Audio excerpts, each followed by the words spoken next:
हाँ देखो बेटा, four charges capital q small Q capital q small Q R kept at the four corners of A square. What is the relation between capital Q and small q so that the net force on a charge small q is zero.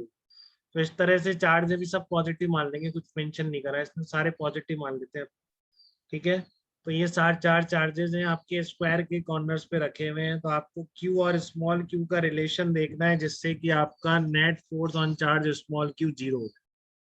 ठीक है, तो एक बार try करिए इसको, फिर देखिए मैं कैसे करता हूँ उसको. ठीक है ना, फिर आप आंसर मैच कराएंगे. आप कह रहे हैं, देखिए मैं कर रहा हूँ उसको. What is the relation between Q and small Q so that the net force on charge Q is zero.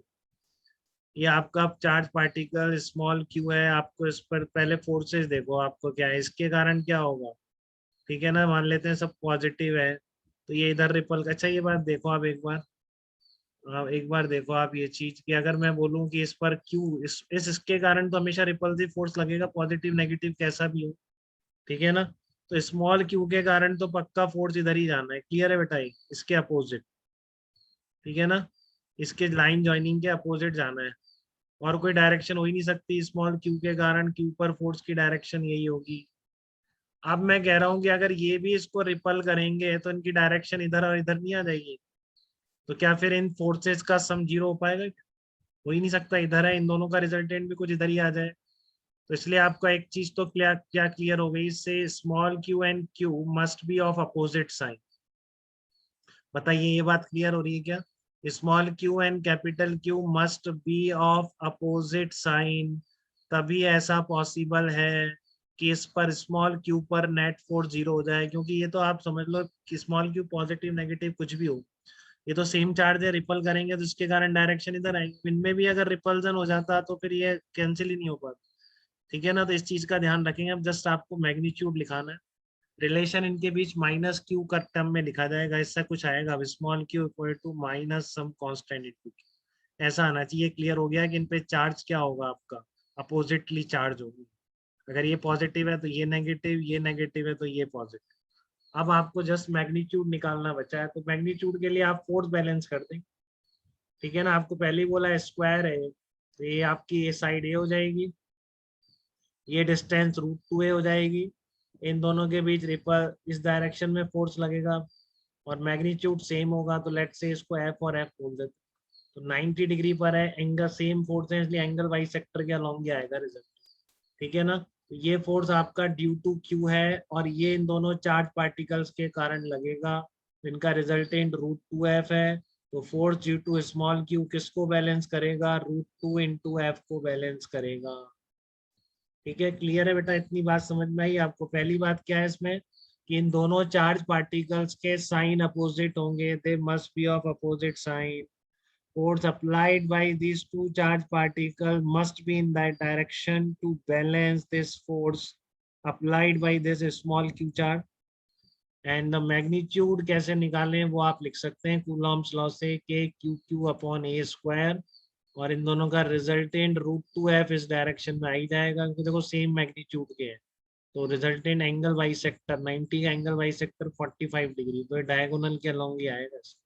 इन दोनों का रिजल्टेंट रूट टू एफ इस क्यू को बैलेंस करेगा. बस आप इसकी जगह वैल्यू रख दीजिए. ये कितना होगा? K Q square upon root two A का स्क्वायर, और ये कितना होगा? K into capital Q into small Q upon A square. तो देखिए इससे आंसर आ रहा है कि, अब चेक कर लेते हैं अपन.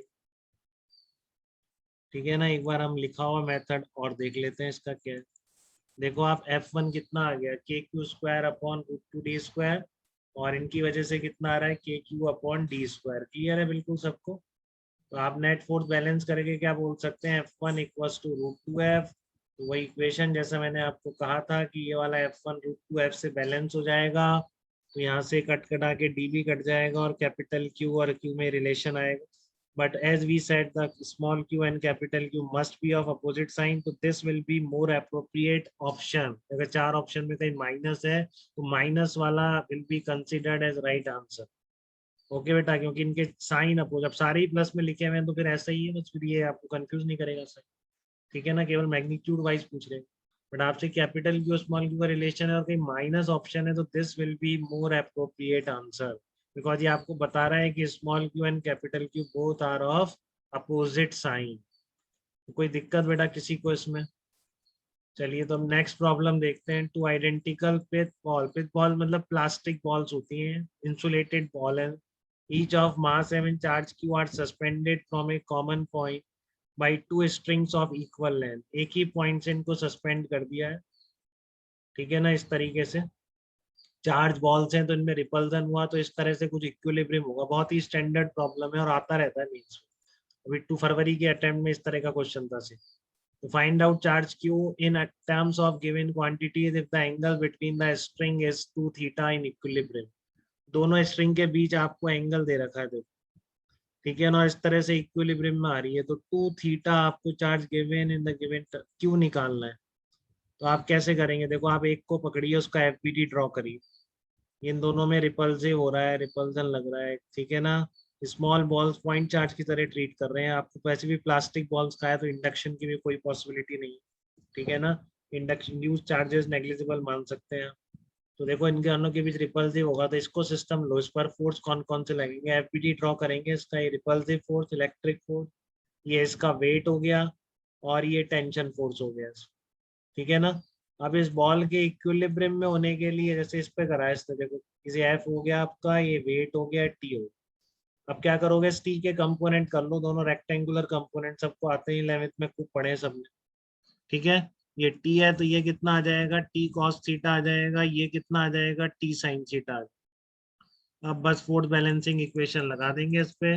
इन सब की वैल्यू बताइए। बीच की डिस्टेंस एक्स है तो k Q square upon x square, T sine theta is equal to F and T cos theta equals to m g. अब इसके बाद आपको अगर टेंशन निकालनी है तो आप इसको स्क्वायर करके ऐड कर दीजिए।